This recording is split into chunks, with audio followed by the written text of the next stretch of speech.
आज की कविता है द स्नेयर।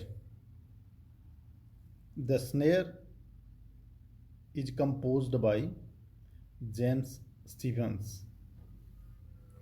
स्नेयर का मतलब होता है फंदा। स्नेयर का मतलब होता है जाल। ये कविता जो है एक साधारण सी घटना का वर्णन करती है।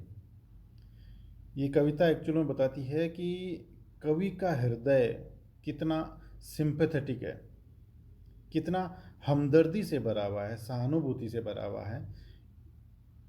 इस बात को शो करती है कविता। एक बार क्या होता है, कवि दर्द से अचानक निकली हुई कोई चीख सुनता है, किसी खरगोश की चीख। और ऐसा खरगोश जो किसी जाल में फंस गया और वो दर्द से, पीड़ा से अचानक चीखने लगा। फिर उसी चीख को कवि दोबारा सुनता है, लेकिन कवि को उस जगह का पता नहीं चल पाता कि वो एक्चुअल में आवाज़ आ कहाँ से रही है। और फिर वो खरगोश हेल्प के लिए, मदद के लिए, एड के लिए जोर जोर से चिल्ला रहा था। और वो इतना ज़ोर से चीख रहा था, दर्द से चिल्ला रहा था कि उसकी चीख ने हवा में भी पूरी तरह से भय का, डर का वातावरण पैदा कर दिया।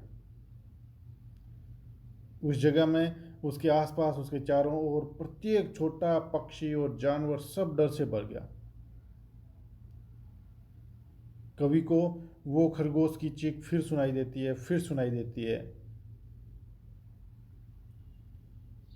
और उसकी चीख सुन सुन के कवि गेस करता है, अनुमान लगाता है कि खरगोश अपने छोटे से चेहरे को पीड़ा से, दर्द से किस तरह से सिकोड़ रहा था। लेकिन वो कवि उस जगह को ढूंढ नहीं पाया कि उस खरगोश का पंजा जाल में कहाँ पर फंसा हुआ था। उस जगह को नहीं तलाश पाया। मदद के लिए खरगोश की चीखों का उत्तर देते हुए कवि एक बहुत ही गहरे और दया भरे स्वर में कहता है, ओहो छोटे से प्राणी, छोटे से जीव, मैं सब जगह तुझे ढूंढ रहा हूँ, लेकिन पता नहीं चल पा रहा है। इस तरह से इस कविता की हर एक लाइन, हर एक छंद की अंतिम पंक्ति में वो दोहराने में, मतलब उस जीव के लिए कवि के दिल में जो बढ़ती हुई व्याकुलता है, जो व्यग्रता है, वो प्रकट होती है, वो पता चलती है। तो कुल मिला के this poem narrates a simple incident which shows what a sympathetic heart the poet had. Once the poet heard a sudden cry of pain, and it was the cry of a rabbit caught in a snare. The poet heard the cry a second time, third time, fourth time, but couldn't tell the place where it was coming from.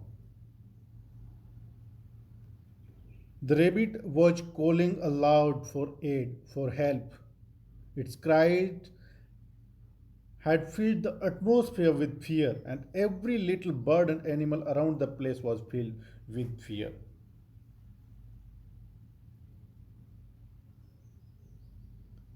The poet could imagine the rabbit twisting its little face in pain, but he couldn't find the place where its paw had been caught in a snare. तो कुल मिलाकर जो ये कविता है, ये जाल में फंसे हुए किसी खरगोश की दर्द भरी चीख का वर्णन करती है, उसको डिस्क्राइब करती है। कवि जाल में फंसे हुए उस खरगोश की दर्द भरी आवाज़ को पहचान सकता है। कवि बहुत ही संवेदनापूर्ण और प्रभावी ढंग से स्थिति का वर्णन भी करता है।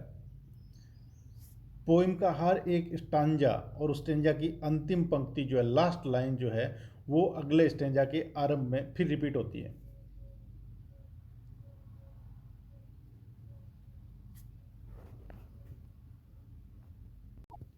चलो अब पढ़ते हैं हम इस पोइम की लाइनें। I heard a sudden cry of pain, there is a rabbit in a snare, now I hear the cry again but I can not tell from where. इसके कुछ एक वर्ड मीनिंग है। सडन, सडन मीन्स अचानक होने वाला या अचानक आने वाला।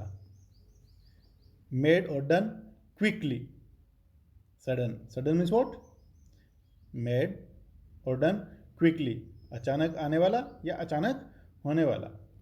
पेन, पेन का मतलब होता है दर्द, कष्ट। रेबिट, खरगोश। हेयर, स्नेयर, स्नेयर का मतलब होता है जाल, पक्षियों को पकड़ने के लिए लगाया जाने वाला फंदा या जाल कह सकते हैं। ए trap for catching small animals और बर्ड्स, छोटे छोटे पक्षियों या छोटे छोटे पशुओं को पकड़ने के लिए जाल या फंदा, उसको बोलते हैं snare.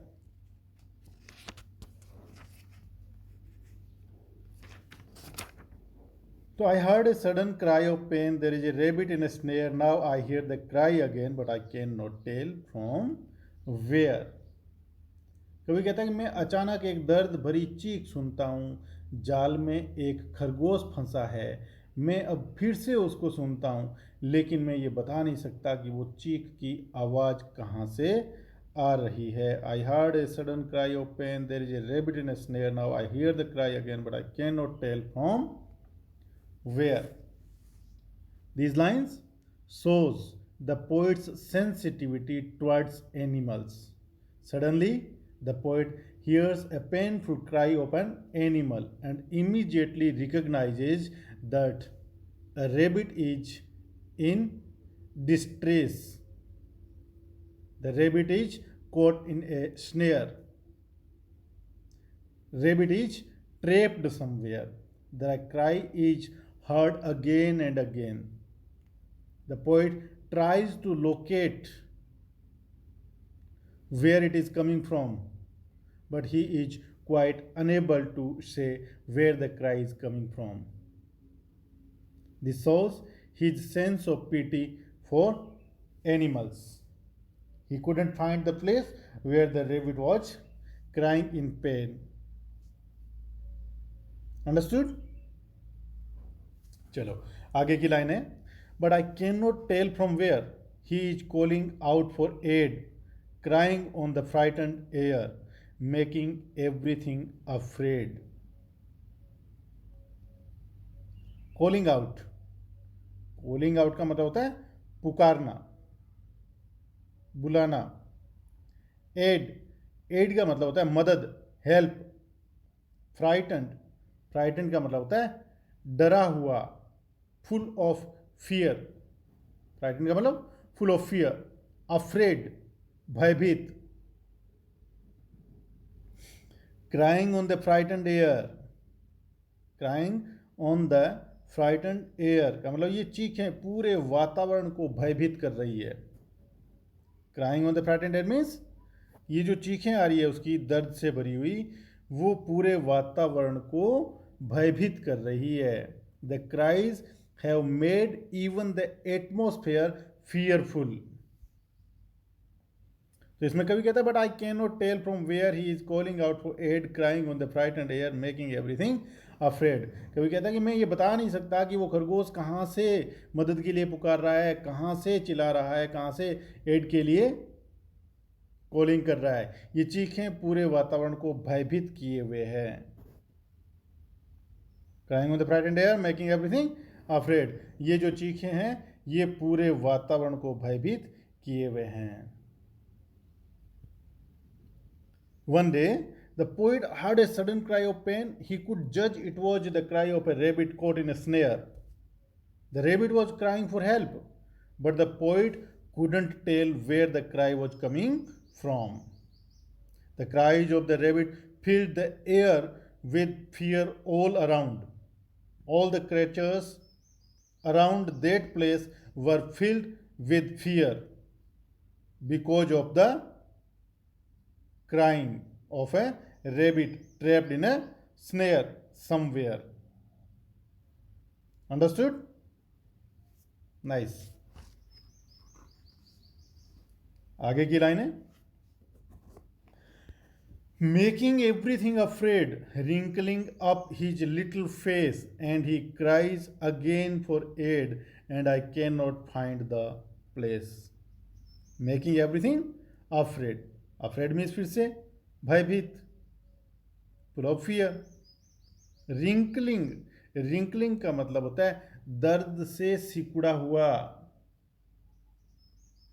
Twisting in pain. Wrinkling means दर्द से सिकुड़ा हुआ. Twisting in pain. Cries का मतलब चीखता है. So one day the poet heard a sudden cry of pain. He could judge it was the cry of a rabbit caught in a snare, but he couldn't tell where the rabbit was. All the creatures around the place were filled with fear by the cries of the rabbit. The poet once again heard the rabbit's cry for help. He could imagine that the poor rabbit was twisting his little face in pain, but he couldn't find the place where the rabbit was crying. तो फिर से खरगोश के रोने की आवाज ने हर चीज को भयभीत कर दिया, क्योंकि उसमें बहुत दर्द है. जैसे जैसे वो मदद के लिए, हेल्प के लिए, एड के लिए पुकारता है, तो उसका चेहरा दर्द से रिंकलिंग एंड ट्विस्टिंग हो जाता है, सिकुड़ जाता है. और कभी कहता है कि मैं पता नहीं लगा पाता हूं कि वो कहां से मदद के लिए पुकार रहा है, किस दिशा से पुकार रहा है, ये पता नहीं चल पा रहा होता.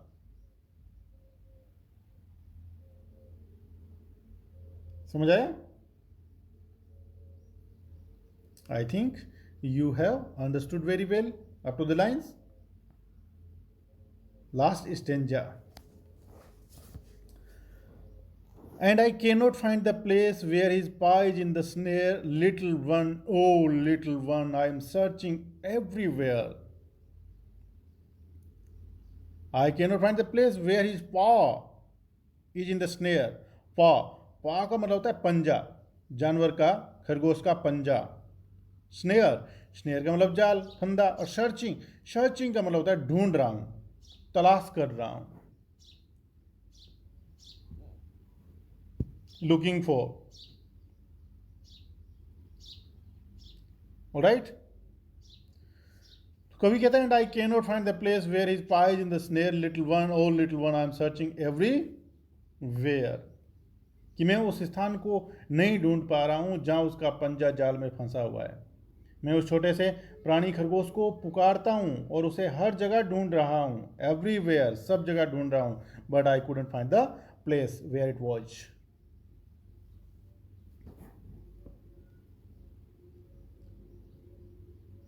The poet heard sudden cry of pain, and it was the cry of a rabbit caught in a snare, but the poet couldn't find where the rabbit was. Its paw had been caught in a snare. Its cries aroused deep pity in the poet's heart.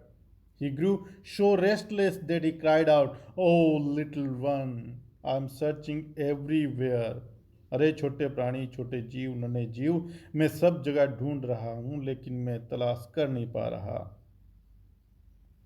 इस तरह से ये कविता जो है, ये poem जो है, इस बात को दर्शाती है कि कवि का हृदय जो है वो छोटे छोटे पक्षियों और जानवरों के लिए अपने दिल में बड़ी हमदर्दी से भरा हुआ है. अंडरस्टूड? फाइन.